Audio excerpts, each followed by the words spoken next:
1997-നും 2012-നും ഇടയിൽ ജനിച്ചവർ അഥവാ ജെൻസെഡുകാർക്കിടയിൽ anxiety attack വർദ്ധിക്കുന്നതിന്റെ കാരണം ഇന്റർനെറ്റിന്റെ അമിതോപയോഗമാണെന്ന് നടി ജയാ ബച്ചൻ.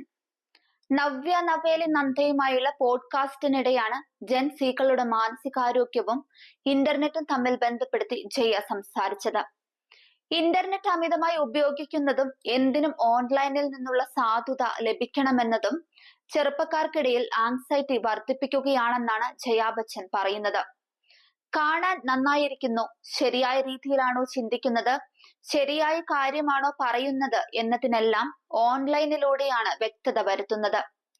ഇത് സമ്മർദ്ദത്തിന്റെ തോത് വർദ്ധിപ്പിക്കുമെന്ന് ജയാ ബച്ചൻ പറഞ്ഞു. തന്റെ കുട്ടിക്കാലത്തോ മധ്യവയസ്സിലോ പോലും ആങ്സൈറ്റി അറ്റാക്കുകളെ കുറിച്ച് കേട്ടിട്ടില്ലെന്നും ജയാ ബച്ചൻ വ്യക്തമാക്കി. എന്നാൽ ജയാ ബച്ചന്റെ വാദത്തെ തിരുത്തി മകൾ ശ്വേതാ ബച്ചനും രംഗത്തെത്തി. ആങ്സൈറ്റി ഇന്റർനെറ്റ് ഉണ്ടായതിനു ശേഷമുള്ള പുതിയ പ്രതിഭാസമല്ലെന്നാണ് ശ്വേത പറയുന്നത്.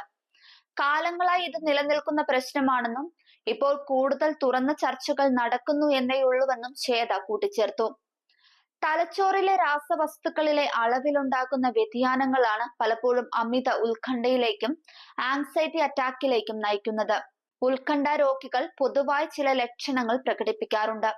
അമിതമായ നെഞ്ചിടിപ്പ്, കൈകാലുകളുടെ വിറയൽ, ഉറക്കക്കുറവ്, ദഹനക്കേട്, തുടർച്ചയായി നീണ്ടു നിൽക്കുന്ന വെപ്രാളം, കണ്ണിൽ ഇരുട്ട് കയറുക, ശ്വാസതടസ്സം തുടങ്ങിയവയാണവ. പാനിക് ഡിസോർഡർ എന്ന അവസ്ഥ വ്യാപകമായി കാണുന്ന ഉത്കണ്ഠ രോഗങ്ങളിൽ ഒന്നാണ്. പ്രത്യേകിച്ച് കാരണമൊന്നുമില്ലാതെ പൊടുന്നനെയുണ്ടാകുന്ന പരവേശമാണിത്. ഒറ്റയ്ക്ക് യാത്ര ചെയ്യാനുള്ള ഭയമായ അഗോറഫോബിയ, കൗമാരക്കാർക്കിടയിൽ സോഷ്യൽ ഫോബിയ, ഉയർന്ന പ്രദേശങ്ങളോടുള്ള ഭയം അക്രോഫോബിയ, എതിർലിംഗത്തോട് ഇടപഴകുന്നതിനുള്ള അങ്കലാപ്പ് തുടങ്ങിയവയെല്ലാം പൊതുവായി കാണാറുള്ള ഉത്കണ്ഠ രോഗങ്ങളാണ്. കൃത്യമായ രോഗനിർണയവും ചികിത്സയും വഴി ഉത്കണ്ഠ രോഗങ്ങളെ മറികടക്കാം. മരുന്നുപയോഗിച്ചുള്ള ചികിത്സയ്ക്കൊപ്പം ജീവിതശൈലിയിൽ മാറ്റങ്ങൾ വരുത്തുന്നതും ഫലപ്രദമാണ്.